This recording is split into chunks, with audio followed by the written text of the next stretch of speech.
Owen John Baggett entered the world on August 29, 1920, in Graham, Texas, a small town in Young County about 90 miles west of Fort Worth. It was a place where men still remembered the frontier, where life was hard and simple, and where a young man was expected to work, contribute, and not complain about either. The Baggett family was solid, middle-class Texas stock, hard-working, church-going, and deeply rooted in their community. Owen's father, John M. Baggett, and his mother, Mary Pearl, raised their children with firm discipline tempered by genuine love. They expected their children to excel, to make something of themselves, to honor the family name. Young Owen showed early promise, though not in the rough-and-tumble pursuits typical of Texas boys. He was drawn to music, specifically to the martial pageantry of marching bands. In high school, he joined the band and quickly distinguished himself. He wasn't content to simply play an instrument. He wanted to lead, to command attention, to bring order to chaos through the precision of organized movement and sound. By the time Owen graduated from high school in 1938, he had become an accomplished drum major. He marched with pride, his back ramrod straight, his movements crisp and precise. These weren't just empty gestures. They reflected something deep in his character, a love of discipline and a belief that through order and determination, any challenge could be overcome.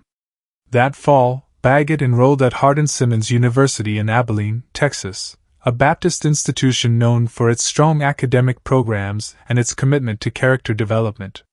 He majored in music theory and composition, diving deep into the mathematical precision that underlies all musical expression. But his real passion remained the marching band. As drum major for the Hardin-Simmons Cowboys Band, Baggett became a campus celebrity. He led the band at football games, at parades, at university events. Students and faculty alike recognized the quiet young man with the serious demeanor and the absolute command of his craft. He made lifelong friends during those years, friendships that would sustain him through trials he couldn't yet imagine. Baggett graduated in 1941 with his bachelor's degree. The world was changing rapidly that year. Europe was at war, Japan was expanding aggressively through Asia, and America was rearming as fast as industrial capacity would allow. But Owen had other plans. He had been offered a job in New York City as a defense contractor, working in an office on Wall Street. In the summer of 1941, Second Lieutenant Owen Baggett packed his bags and left Texas for Manhattan. He was 20 years old, educated, ambitious, and filled with dreams of a successful career in the defense industry. He was going to help his country prepare for war from a nice, safe office thousands of miles from any battlefield. Then came December 7, 1941. Owen Baggett, like 132 million other Americans, learned about the attack on Pearl Harbor through radio broadcasts. He stood in his New York apartment listening to the reports: battleships burning, thousands dead, the Pacific Fleet crippled. The next day, President Franklin D. Roosevelt addressed Congress, calling December 7th a date which will live in infamy, and requesting a declaration of war against Japan. Within days, young men across America flooded military recruiting offices. Owen Baggett was among them, though his decision wasn't instantaneous. He had a good job, a safe position, a chance to serve his country without risking his life. He could have stayed in New York, helped the war effort from behind a desk, and no one would have thought less of him. But Owen Baggett had been raised in Texas, raised to believe that when your country calls, you answer, in person, not by proxy. On a cold December day in 1941, he walked into an Army Air Forces recruiting office in Manhattan and enlisted. The Army Air Forces AAF, the Army Air Corps had been reorganized and expanded in June 1941, was desperate for pilots. The attack on Pearl Harbor had destroyed or damaged much of America's air power in the Pacific, and the AAF needed thousands of new pilots to replace losses and expand the force. Baggett's education, his leadership experience, and his obvious discipline made him an attractive candidate. He was sent to pre-flight school, where aspiring pilots received intensive instruction in navigation, meteorology, military discipline, and the principles of flight. For Owen, with his music theory background, the mathematics of navigation came easily. Plotting courses, calculating fuel consumption, understanding how wind speed affected ground track, these were just different kinds of equations, different patterns to master. But before that, please subscribe to the channel and like it to spread forgotten stories. Get to the point. From pre-flight, Baggett progressed through primary, basic, and advanced flight training. He started on the PT-17 Stearman, a biplane trainer that taught basic stick and rudder skills. He progressed to more complex aircraft, learning formation flying, instrument navigation, and the crew coordination essential for multi-engine operations. On July 26, 1942, Second Lieutenant Owen J. Baggett graduated from the New Columbus Army Flying School in Mississippi. He received his silver pilot's wings and his commission simultaneously. He was now a rated pilot in the United States Army Air Forces, qualified to fly combat operations. More importantly, he was assigned to heavy bombers. The AAF needed bomber crews desperately. B-17 Flying Fortresses and B-24 Liberators were the backbone of America's strategic bombing campaign, and they required multi-engine pilots capable of handling large, complex aircraft with 9 other men depending on their skill. Baggett trained on the B-24 Liberator, a massive 4-engine bomber that was harder to fly than the B-17 but carried more bombs and had greater range. The B-24 was an unforgiving aircraft. It had quirks and bad habits that killed careless pilots. But once mastered, it was a formidable weapon. In early 1943, Baggett received his assignment, the 9th Bomb Squadron, 7th Bombardment Group, Heavy, 10th Air Force. He was going to war in the China-Burma-India Theater, the CBI, as everyone called it, the Forgotten Theater, the stepchild of American strategy, where supplies were scarce, living conditions were brutal, and the war was fought in sweltering jungles and over impossibly high mountains. The China-Burma-India Theater was unlike any other combat zone in World War II. While Europe received the bulk of American resources and public attention, the CBI struggled along with aging equipment, minimal supplies, and a mission that seemed to change every few weeks. The theater stretched across an enormous area, from the Himalayas to the jungles of Burma to the vast expanse of China. The terrain was brutally hostile, mountains that reached over 20,000 feet, dense jungle where visibility extended only a few yards, swamps infested with disease, and weather that ranged from monsoon rains to freezing snow. The strategic situation was equally complex. After Japan conquered Burma in 1942, China was cut off from external supply. The only way to get materials to Chinese forces fighting the Japanese was by air, flying over the Himalayas on a route called the Hump, one of the most dangerous air routes in the world. American bombers based in India conducted raids against Japanese positions in Burma, trying to interdict supply lines and support Allied ground forces. The 7th Bombardment Group had a complicated history by the time Baggett joined it. Originally equipped with B-17s, the group had been caught in the Philippines when war broke out and scattered across the Pacific. Parts of the group fought in Java, parts ended up in India, and the unit spent most of 1942 being reorganized and re-equipped.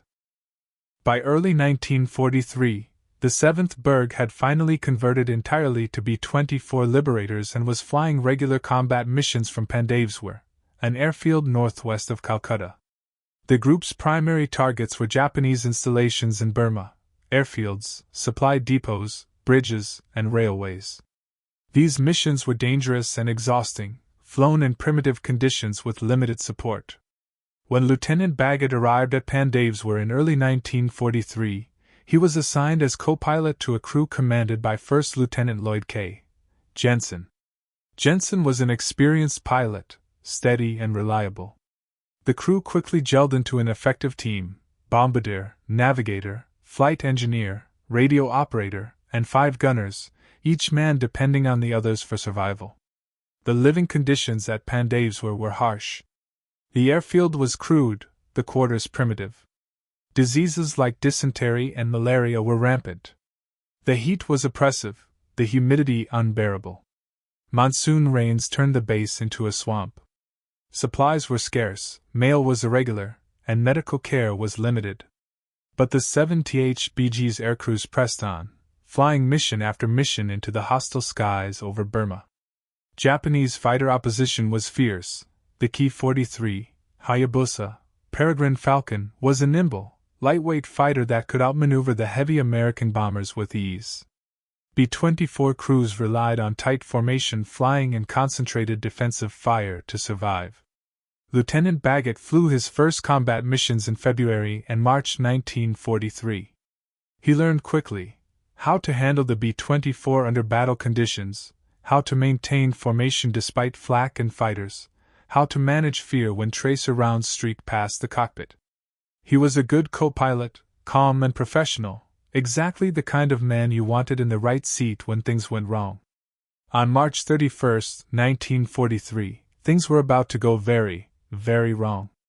The briefing room at Pandavswar was crowded on the morning of March 31, 1943.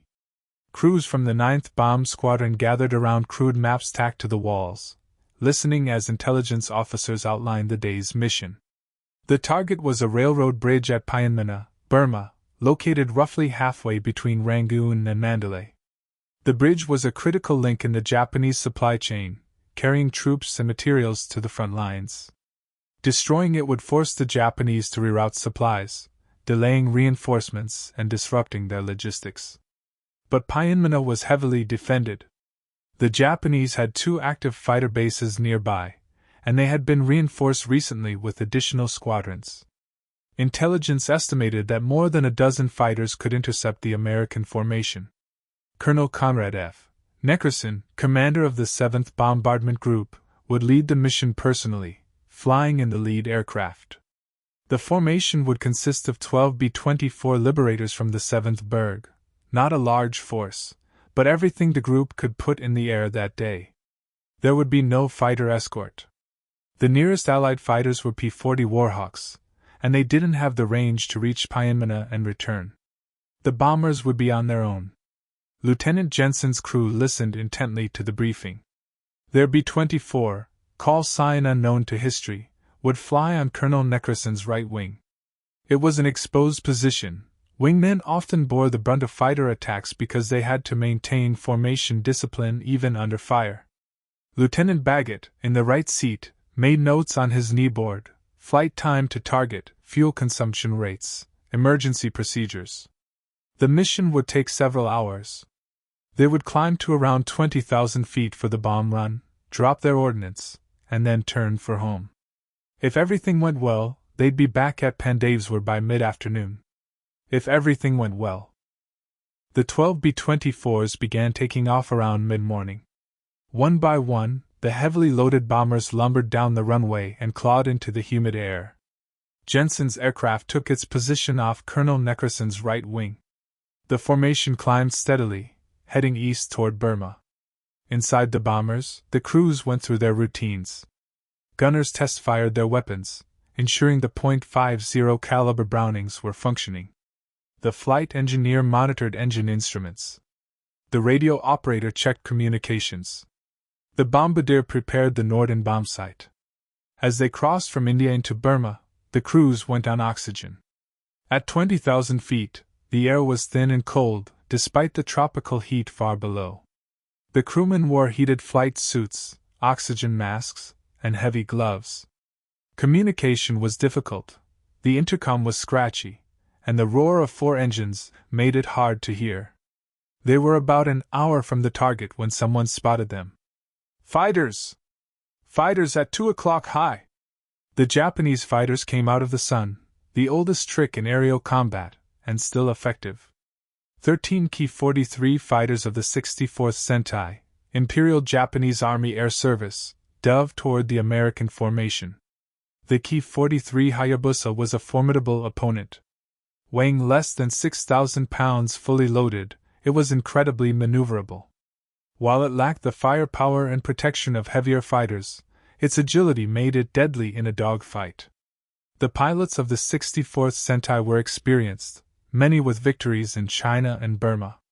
Against the slow, heavy B-24s, they had every advantage except one: the combined firepower of 12 bombers, each mounting 10.50 caliber machine guns. If the American crews could maintain discipline and concentrate their fire, they could create a devastating defensive crossfire. But the Japanese weren't attacking the formation as a whole. They were focusing on individual aircraft, trying to knock out bombers one by one. Colonel Neckerson's lead aircraft and Jensen's wingmen drew the first attacks. The fighters came in fast, firing their 12.7mm machine guns and 20mm cannons. Tracers streaked across the sky, green from the Japanese fighters, red from the American bombers. The sound inside Jensen's B-24 was deafening, engines roaring, guns hammering, shells striking the aircraft with sharp, metallic bangs. Jensen fought to maintain formation. The B-24 shuddered as cannon shells struck the fuselage. In the rear of the aircraft, gunners called out fighter positions, their voices sharp with adrenaline.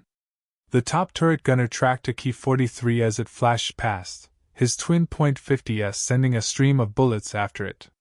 Then Jensen's aircraft took a critical hit. Multiple rounds punctured the fuel tanks in the wings. Avgas began streaming out, and within seconds flames appeared. Fire is every airman's nightmare. In a bomber carrying thousands of gallons of fuel and tons of high explosives, fire meant death, quickly and certainly. The fire suppression system couldn't cope with fuel-fed flames. Within minutes, the entire aircraft would explode. Jensen made the only decision possible. Bail out! Bail out! Bail out! In the chaos of combat, with the aircraft on fire and fighters still attacking, the crew had to escape. The intercom was probably dead or unreliable, so Jensen and Baggett had to signal the crew with hand gestures and by ringing the bailout bell. Bailing out of a burning aircraft is a controlled emergency. You follow procedures, you move quickly but deliberately, and you don't think about what happens after you pull the ripcord. The crew began abandoning ship. The bombardier and navigator went out through the nose wheel well. The flight engineer, radio operator, and gunners went out through various hatches. The pilots, traditionally, go last. They maintain control of the aircraft as long as possible to give the crew time to escape. Lieutenant Baggett, as co-pilot, helped Jensen coordinate the bailout. They had to keep the burning B-24 relatively level and stable, fighting controls that were becoming increasingly unresponsive as hydraulic lines burned through and control cables parted. Black smoke filled the cockpit. The heat was intense. The aircraft was dying, and it wanted to take them with it. Finally, with the crew gone, Jensen signaled Baggett to go. The young lieutenant from Texas moved to the bomb bay, where the catwalk provided access to the open bay doors below. He stepped off into space. The slipstream caught him immediately, tumbling him away from the disintegrating bomber. The roar of engines faded, replaced by the rush of wind. Baggett pulled his ripcord, and the silk canopy deployed with a sharp jerk that told him the parachute was good. For a moment, there was almost peace, just the whisper of wind through the parachute shrouds and the distant drone of aircraft engines. Below him, the Burmese jungle stretched green and endless. Above, the sky was brilliant blue. Then the nightmare began. The Japanese fighters, having destroyed Jensen's B-24, turned their attention to the escaping crew. In one of the most controversial and debated actions of the Pacific War, the Ki-43s began attacking the parachuting American airmen. Shooting helpless men in parachutes was generally considered a violation of the laws of war, though the rules were ambiguous. Some argued that aircrew members descending by parachute were still combatants until they reached the ground. Others maintained that attacking helpless men was murder. Whatever the legality, it happened. Baggett watched in horror as Japanese fighters made firing passes at his crewmates. He saw parachutes collapse, saw men fall, their bodies tumbling through the sky. 2 of his crewmates died in those first terrible minutes. He had been wounded already. A bullet had grazed his left arm during the initial attack on the B-24, nothing serious but painful and bleeding. He made a decision. He would play dead. He let his body go limp in the harness, his head lolling to one side, hoping the Japanese pilots would assume he was already hit and move on to other targets. It almost worked. The altitude was approximately 4,000 feet when one of the Ki-43 fighters broke off from attacking other parachutes and began climbing toward Baggett. The pilot was either making sure Baggett was dead, or perhaps he was just curious, wanting a closer look at the enemy airman. Baggett remained limp, eyes barely open, watching the fighter approach. The Ki-43 slowed dramatically as it climbed toward him. The pilot was showing remarkable skill, flying so slowly, at such a steep angle, risked stalling the aircraft. But he kept coming, closer and closer. Then, to Baggett's astonishment, the Japanese pilot opened his canopy. Perhaps he wanted a better view, unobstructed by the plexiglass. Perhaps he thought the American was already dead and posed no threat. Perhaps it was just arrogance, the victor taking a moment to look upon his defeated enemy. Whatever his reasoning, it was a fatal mistake. Baggett's right hand moved to his holster. Every Army Air Forces officer carried a Colt M1911A 1.45 caliber pistol, a hefty, reliable weapon designed by John Browning and adopted by the U.S. military in 1911.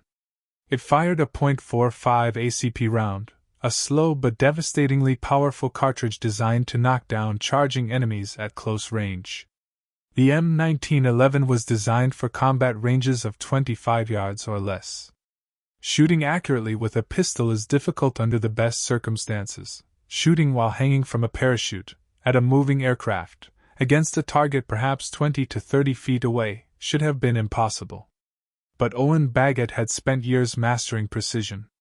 As a drum major, he had learned to make every movement perfect, to control his body with absolute discipline. That discipline served him now. He drew the pistol smoothly, without jerky movements that might alert the pilot. He aimed at the open cockpit, at the exposed pilot visible behind the windscreen. And he fired. 4 shots. 4 flat, hammering reports that seemed impossibly loud in the open air. 4.45 ACP rounds, each weighing 230 grains, traveling at about 830 feet per second, converging on a target the size of a human torso. At least one hit. What happened next has been debated for 8 decades. According to Baggett's account and the accounts of those who later interviewed him, the Ki-43 suddenly pitched upward, nose high, in the classic attitude of an accelerated stall. The aircraft hung in the air for a moment, propeller clawing at thin air, then the nose dropped, and the fighter entered a spin.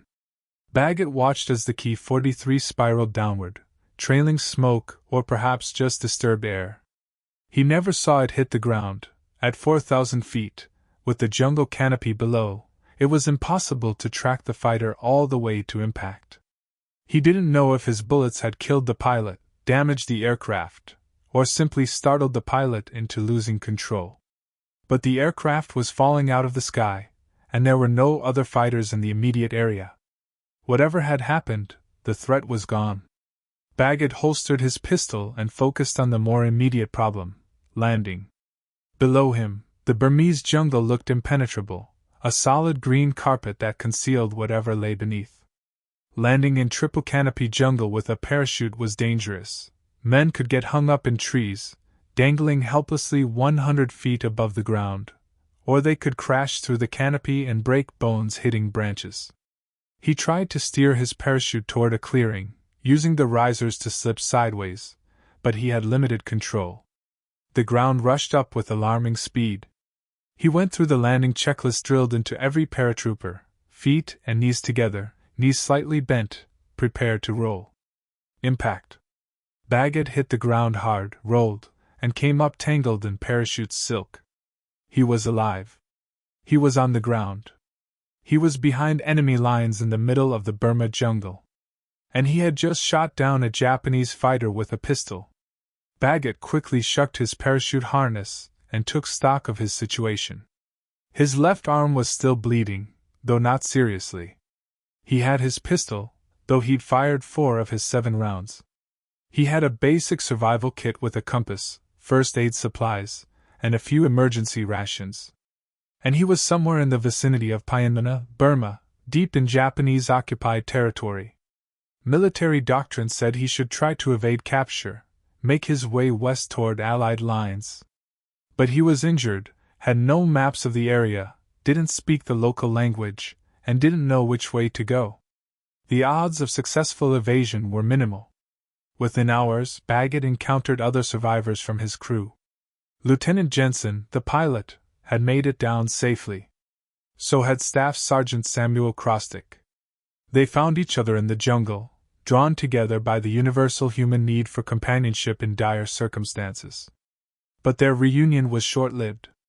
Local Burmese, either loyal to the Japanese occupation or simply afraid of reprisals, reported the downed American airmen. Within days, all 3 survivors were captured by Japanese forces. 5 members of Jensen's crew had died, some killed in the air, some perhaps dying in the jungle. The losses weighed heavily on the survivors. Each man knew that it could easily have been him, that survival was as much luck as skill. The Japanese transported the prisoners to a POW camp in Rangoon, Burma. The conditions were brutal from the start. The Japanese military, following its interpretation of the Bushido Code, regarded surrender as the ultimate disgrace. Prisoners of war, having surrendered rather than fighting to the death, deserved no respect and minimal care. Food was scarce, often just a handful of rice per day. Medical care was almost non-existent. Dysentery, malaria, beriberi, and other diseases were rampant. Beatings were common, sometimes for infractions, sometimes for no reason at all. The guards were often brutal, viewing the prisoners as less than human.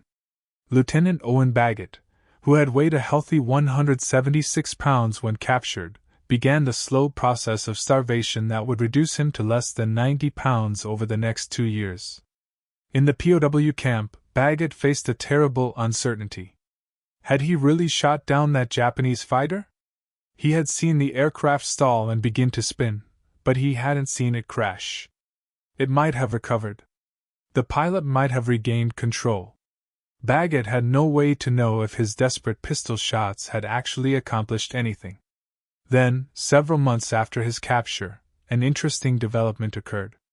Colonel Harry Melton, commander of the 311th Fighter Group, was shot down over Burma in November 1943.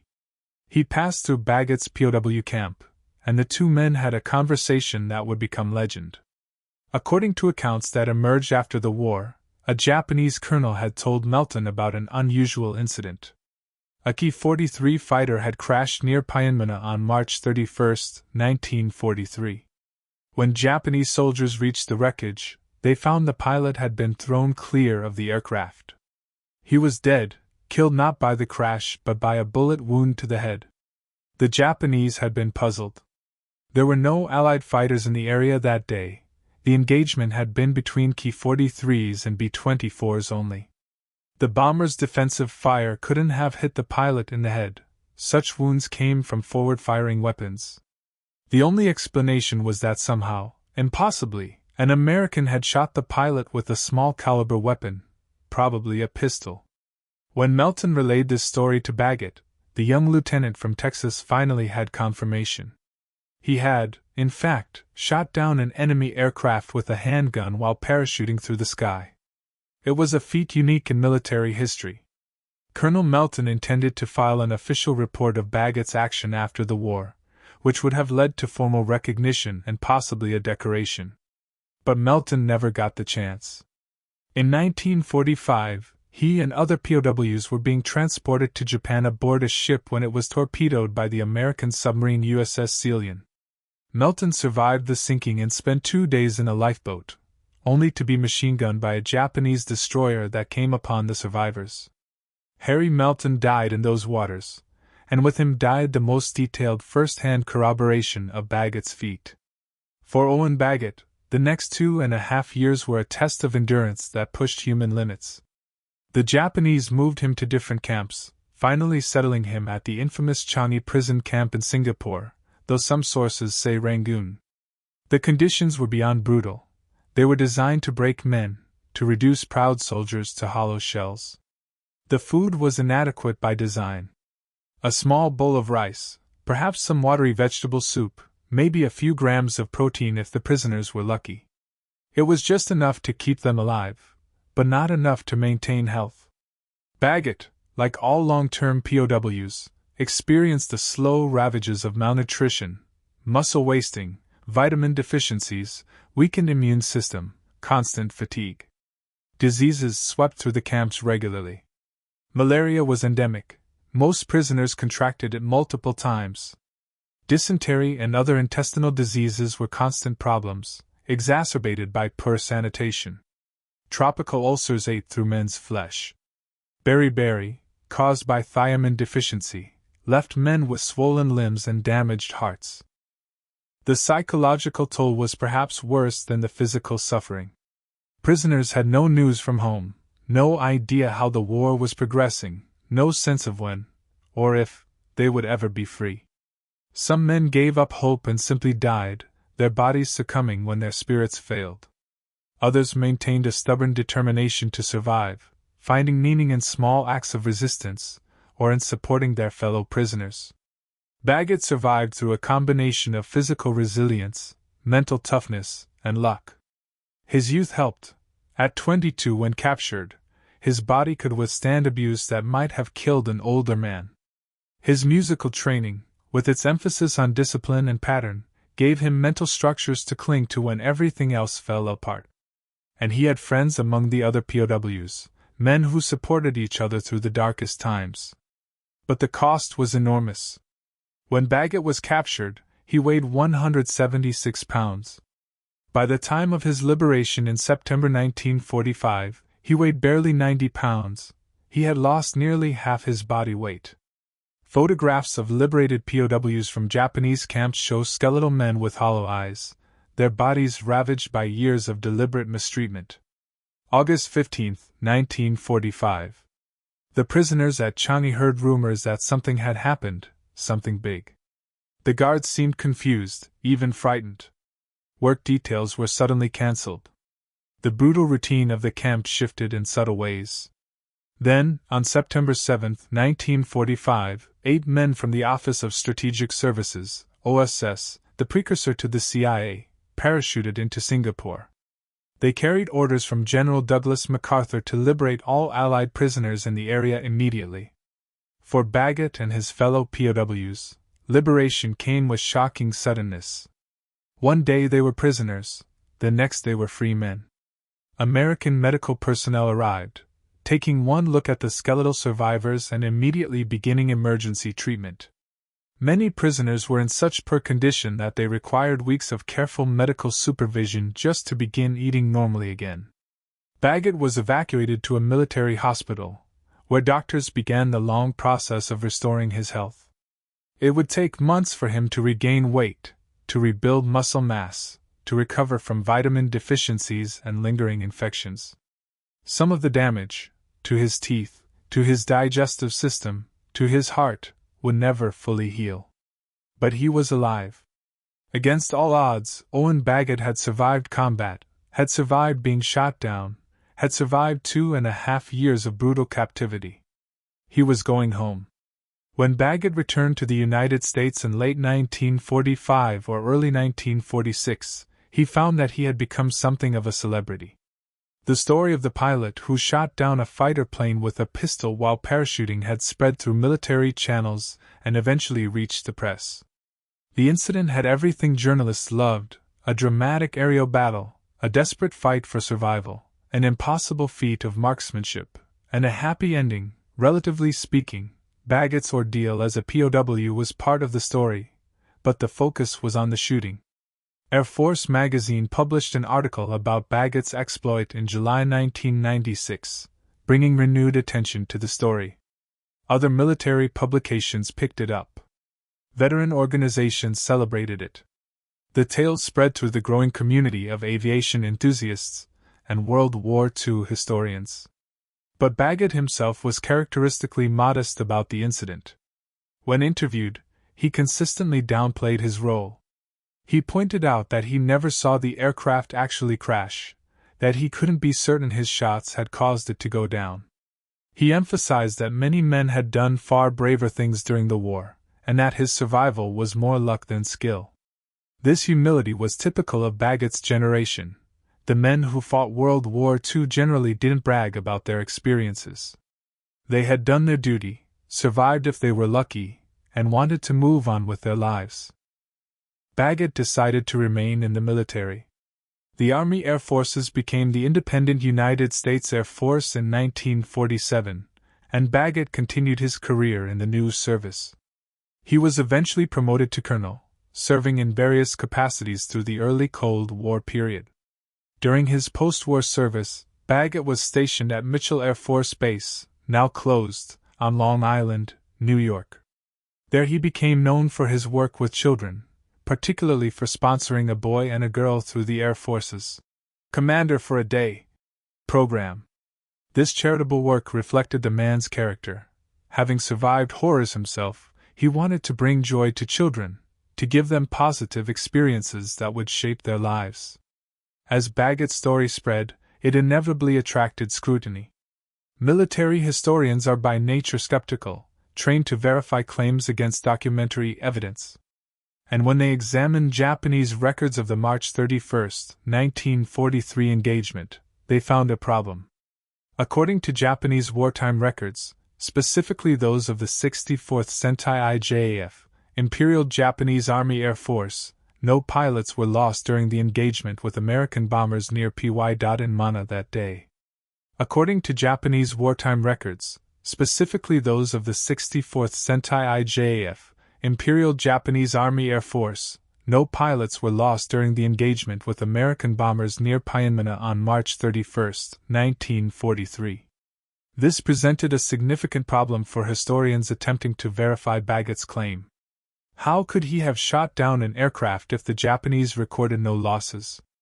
However, experienced military historians know that wartime records are often incomplete, inconsistent, or deliberately falsified. Several plausible explanations existed for the discrepancy. First, Japanese military record-keeping, while generally meticulous early in the war, became increasingly unreliable as Japan's situation deteriorated. Documents were lost, destroyed in bombing raids, or simply never filed properly in the chaos of a losing war. Second, if a pilot crashed in enemy-held territory or in remote jungle where the wreckage couldn't be immediately recovered, his death might not be promptly confirmed. He could be listed as missing rather than killed in action, at least initially. The records might show him as missing on March 31st, with his death only confirmed weeks or months later, or never confirmed at all if his body was never found. Third, there's the possibility that the aircraft belonged to a different unit whose records were lost or weren't available to post-war researchers. The 64th Sentai wasn't the only Japanese fighter unit operating in Burma in March 1943. Fourth, there's a darker possibility. Japanese military culture sometimes encouraged commanders to minimize reported losses to save face. A pilot shot down by a parachuting American with a pistol would be an embarrassing casualty to explain to higher headquarters.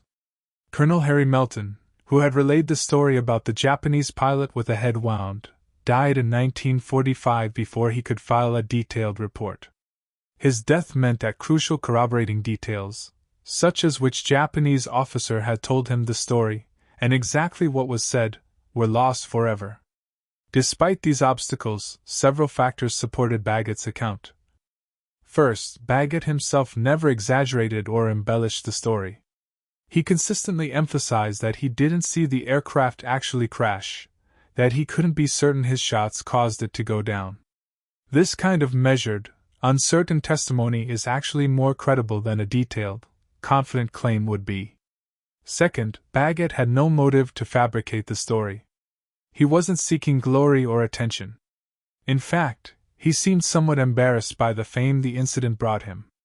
Third, other survivors from his crew confirmed the general circumstances: the attack on the bomber, the bailout, the Japanese fighters shooting at parachutists. While they couldn't confirm the specific shooting incident, they established the context that made it possible. Fourth, the story about a Japanese pilot with a bullet wound circulated among POWs before liberation, when Baggett had no way to influence what American forces might hear. The United States Air Force never officially credited Baggett with an aerial victory. Without documentary proof from Japanese records, they couldn't. But they never disputed his account either. The incident exists in a gray area, widely believed, impossible to definitively prove, but also impossible to disprove. In the end, perhaps the truth doesn't matter as much as what the story represents: one man's desperate fight for survival, his refusal to surrender even while floating helplessly through the sky, and his willingness to take an impossible shot when the alternative was certain death. Colonel Owen J. Baggett continued his Air Force career well into the Cold War era. His experience as both a combat pilot and a POW made him valuable to a military that was rapidly expanding and reorganizing for a new kind of conflict. His service took him to various postings around the United States. At each base, colleagues remembered him as a quiet, professional officer who led by example rather than bravado. He was the kind of commander who checked on his men, who remembered their names and their families, who carried the scars of war, both visible and invisible, with dignity. At Mitchell Air Force Base on Long Island, Baggett found a new mission that seemed to bring him genuine joy. The Commander for a Day program allowed children to spend a day on the base, learning about military service and meeting real service members. Baggett sponsored a boy and a girl through the program, giving them experiences that would shape their young lives. Those who knew him during this period noted that he seemed most comfortable around children. Perhaps after witnessing so much death and suffering, there was something healing about helping young people discover wonder and possibility. He never talked to the children about his own wartime experiences. That wasn't the point. He wanted them to look forward, not backward. Baggett's physical recovery from his POW ordeal took years. He regained most of the weight he'd lost, though he would never quite reach his pre-war robustness. His teeth had been damaged by malnutrition and lack of dental care during captivity. He had recurring bouts of malaria for years afterward. His digestive system never fully recovered from the years of near starvation. But he didn't complain. That wasn't his way. He had survived when many others hadn't, and he considered that a blessing, not a burden. When journalists occasionally tracked him down to ask about the incident over Burma, Baggett gave brief, factual responses. Yes, he had fired his pistol at a Japanese fighter. Yes, the fighter had gone down. No, he hadn't seen it crash. No, he didn't consider himself a hero. Many men had done far braver things. He'd just been lucky. This profound humility was characteristic of Baggett's entire generation, the men and women who had fought World War II and then came home to build families, careers, and communities without demanding recognition for their sacrifices. Tom Brokaw would later call them the greatest generation. But most of them, like Baggett, would have found the title embarrassing. Despite Baggett's reticence, the story of his aerial pistol duel refused to die. It appeared in military journals, in aviation magazines, in books about unusual incidents in World War II. Each retelling added new audiences who marveled at the audacity and improbability of the feat.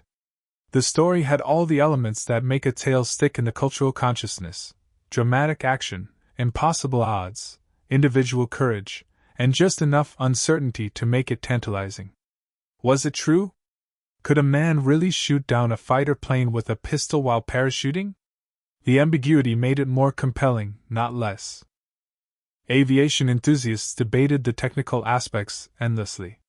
Could a .45 caliber bullet penetrate the aluminum skin of a Ki-43? Absolutely. The fighter had minimal armor. Could it kill the pilot? At close range, certainly. Could a man aim accurately while hanging from a parachute?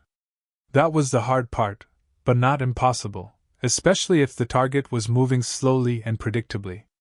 Military historians included Baggett's story in discussions of unusual combat incidents. It appeared alongside other remarkable feats.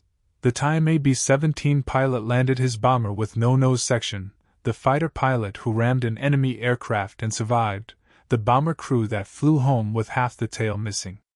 In 1996, Air Force magazine published a detailed article about Baggett's exploit, bringing renewed attention to the story. The article was careful to note the evidentiary problems while still treating Baggett's account as credible.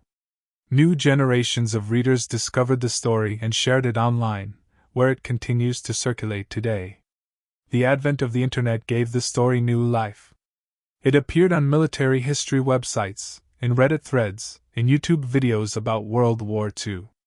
Each new platform brought fresh debates about whether it really happened, whether it could have happened, and what it meant. Interestingly, the story has been embellished over the years by people who weren't there. Some versions claim Baggett fired all 7 rounds in his pistol. He actually fired 4. Some say he deliberately aimed for the pilot's head. He aimed for the cockpit area generally. Some claim the Japanese confirmed the kill. The evidence for this is second-hand at best. Baggett himself, whenever asked, consistently told the same version, measured, uncertain, free of dramatic flourishes. That consistency is itself evidence of truthfulness. Owen Baggett retired from the United States Air Force in the 1960s with the rank of colonel. He had served his country for more than 2 decades through World War II, the Korean War era, and into the early Vietnam period. He had earned his retirement. He settled into civilian life with the same quiet competence he'd shown throughout his military career. He didn't write a memoir, didn't seek speaking engagements, didn't try to capitalize on his wartime fame. He simply lived his life, spending time with family, pursuing personal interests, enjoying the peace that he and his generation had fought to secure. Those who knew Baggett in his later years described him as a kind, thoughtful man with a dry sense of humor. He enjoyed music, naturally, given his background, and stayed connected with friends from his university days. He followed aviation news with interest, marveling at how far aircraft technology had advanced since his B-24 days. He also maintained connections with other World War II veterans, particularly former POWs. The bond forged in Japanese prison camps never fully faded. These men had seen each other at their lowest points, had helped each other survive when survival seemed impossible. They understood things about each other that no one else could. At veteran reunions, Baggett was always more interested in hearing about others' experiences than discussing his own. He asked about families, about health, about how men were coping with memories that didn't fade with time. He was a good listener, a skill honed through years of quiet observation. As he aged, the physical toll of his POW experience became more apparent. The malnutrition he'd suffered had lasting effects on his health. But he faced these challenges with the same stoicism he'd shown throughout his life. Thanks for watching. If you found this story interesting, please subscribe and like it, and join our community of history lovers. We want to hear your voice. Leave a comment on the video, tell us where you come from, or share any family history related to the war. You are not just a spectator, you are helping us spread the truth about the heroism of the war years. We read every comment, and they really inspire us to work. See you next time.